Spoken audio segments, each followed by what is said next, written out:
Halo semuanya, kembali lagi di Kontraflow. Hari ini gua nggak ada pembahasan lagi guys. Bingung mau bahas apa? Baru berapa video sudah tidak ada pembahasan.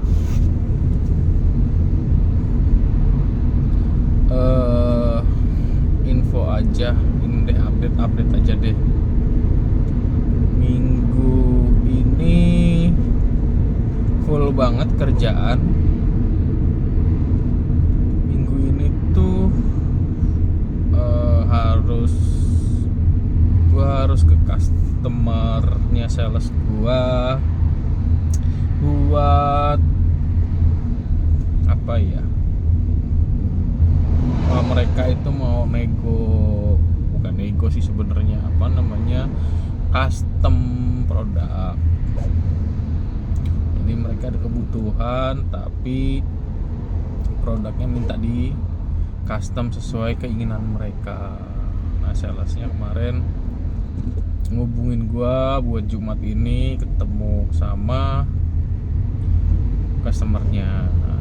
Cuman Jumat itu anak gua vaksin. Aduh, semoga bisa siang lah ya ininya. Ketemunya malah di Tangerang lagi. Bisa lah. Anak gua vaksin yang ke-6 bulan. Vaksin yang tetes ya, tetes 2. Dan kayaknya ini bukan yang panas deh. Jadi ini lucu guys, di kantor gua itu yang hamil rata-rata deket-deketan. Jadi istri gua sama bos gua perempuan itu anaknya deketan, cuman beda 3-4 hari gitu.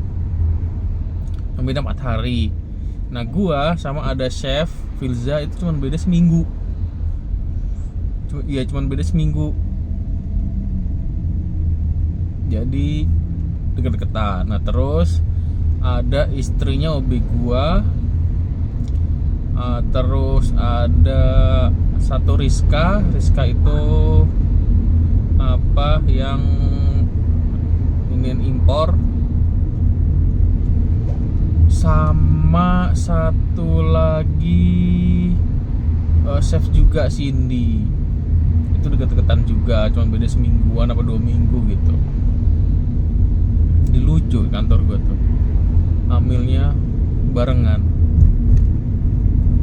Jadi enak guys kalau mau sharing-sharing tentang anak, mau curhat-curhat, mau update perkembangan, jadi bisa langsung. Cuman jeleknya adalah kadang-kadang tuh suka ini loh, apa namanya,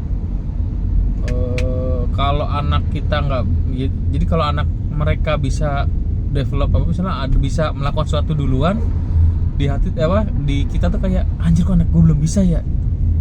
Padahal kan setiap anak punya perkembangannya masing-masing. Jadi apa namanya, ya memang ada dari dokter anak itu kan ada perkembangannya 6 bulan tuh udah harus bisa begini. Nah, secara standar itu sebenarnya anak kita nggak masalah. Cuman kalau anak lain yang kita kenal tuh lebih bisa duluan, kayak misalnya 6 bulan itu memang ada yang bisa merangkak, ada yang belum. Tapi kan normalnya gitu, amannya itu bukan amannya sih ya, misalnya normalnya ya belum bisa merangkak, bisa onggong-onggong misalnya gitu. Tapi ada anak yang udah bisa merangkak, apalagi misalnya kita kenal, itu di apa namanya, di hati ya kayak persaingan gitu jadinya. Ih, kok anak gue bisa ini sih, anaknya si ini udah bisa merangkak, kok anak gue belum ya gitu. Jadi kayak khawatir sendiri. Jadi kayak wah, anak gue janjian kenapa-napa nih gitu. Padahal kalau dilihat dari lihat dari apa namanya perkembangannya 6 bulan emang belum bisa merangkak gitu. Itulah guys, jadi punya anak tuh ada senengnya, ada khawatir, ya khawatir lah pasti lah ya.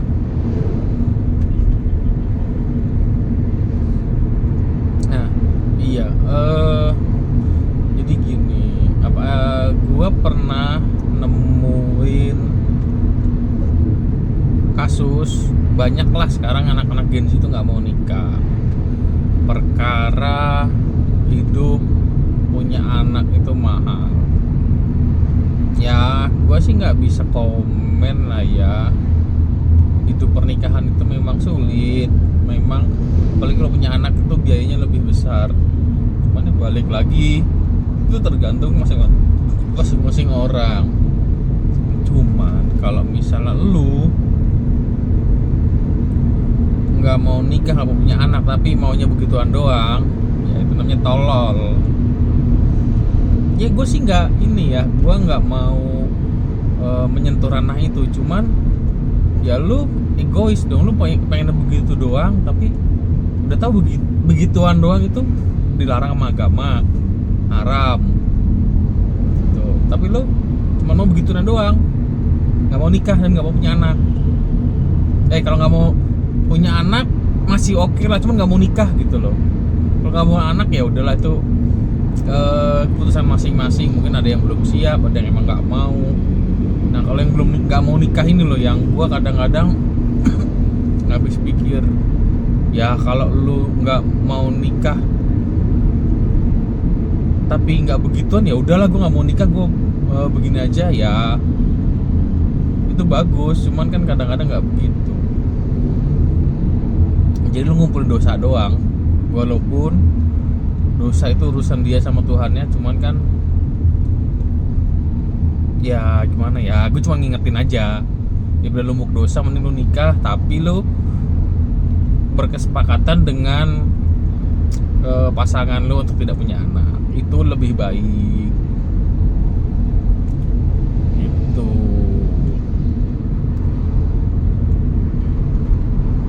Gua awalnya pun nggak mau,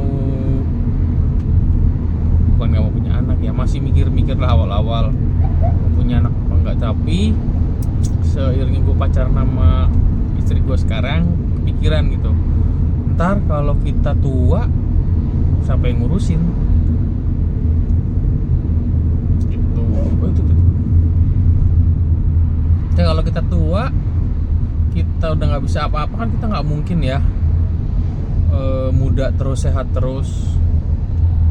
Ya kalau sehat terus ya alhamdulillah, sampai tua masih sehat ya alhamdulillah. Cuman kalau kita nggak bisa apa-apa, nanti siapa yang ngurusin? Terus berdua doang, kalau misalnya berdua doang itu mungkin enak di setahun 2 tahun enak. Ntar lama-lama percaya deh sama gua, di tahun ke-5, ke-10 itu sedikit mah ada lah ya ngerasain, ih kayaknya punya anak seru nih, punya anak lucu nih gitu.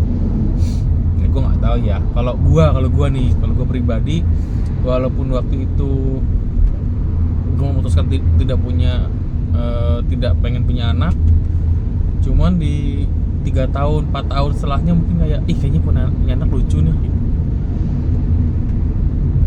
Cuman kan orang beda-beda, ada yang enggak lah, nggak mau punya anak tuh, nyusahin punya anak tuh, gue nggak suka sama anak kecil, gue punya anak kecil tuh ribet gitu. Itu keputusan masing-masing. Cuman istri gue juga gitu.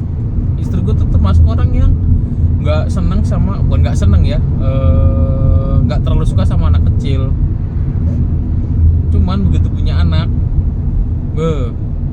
itu kayak sayang banget gitu ya pastilah ibunya lah, ya beda gitu. Gue tanyain, bahkan gue gini kan, gue bercandain, kamu sama anak kecil aja nggak, anak kecil nggak suka, nggak seneng, pengen dibuat nangis terus. Dibilang begini, ya itu kan anak orang lain, anak sendiri mah beda, lucu anak sendiri tuh. Makanya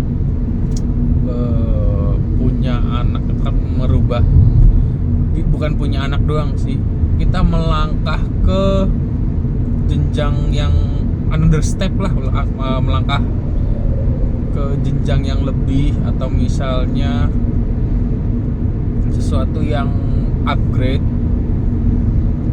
juga ya, apa ya, gimana ya gue bahasanya ya, kita melangkah ke status baru itu pasti akan merubah sesuatu dalam diri kita. Contoh, kita dari single menikah, orang mikir ntar bakal sama aja, enggak, kita kan berbeda. Dari berdua aja nanti punya anak, jadi bapak jadi ibu, pasti kan ada yang berubah tuh. Jadi untuk teman-teman, kalau mau nikah dipersiapkan dulu, saran gue jangan terlalu muda lah nikahnya lah, secukupnya aja, secukupnya aja. Memang bumbu dapur secukupnya aja. Kalau sekarang juga banyak tuh yang nikah itu cuma di KUA aja, yang nggak keluar duit banyak. Gua pun ya kalau nggak mikirin gua anak pertama dan keluarga ya, itu gue pengennya gitu aja, nikah di KUA aja yang gratis, habis itu duitnya ditabung buat kehidupan kedepannya, buat tabungan lah, buat jalan-jalan, at least buat honeymoon lah luar negeri gitu, pengennya gitu. Atau misalnya buat tabungan rumah, cuman ya sudahlah,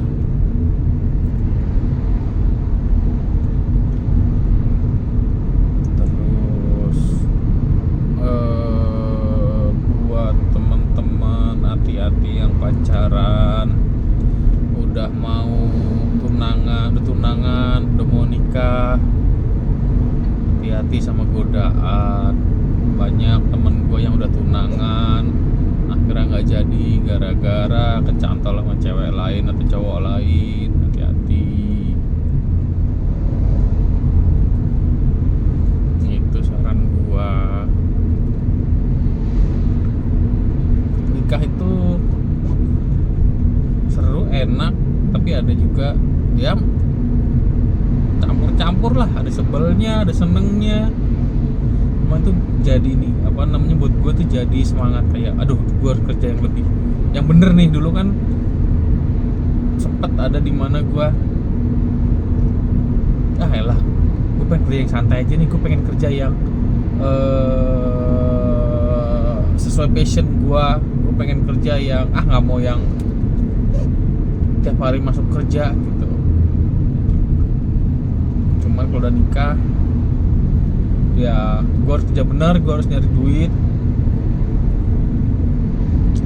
gue harus gimana caranya menuhin kebutuhan rumah tangga gitu guys. Itu pola pikiran ke situ. Jadi beban gak bang? Ya beban ya pastilah, cuman ya di bawah ini aja, asal usaha. Menurut gue asal usaha sih insya Allah di jalannya lah. Jadi gitu untuk hari ini. Gue juga udah nyampe gue udah keluar dari kontraflow gitu aja. Segini aja video hari ini. Terima kasih sudah menonton.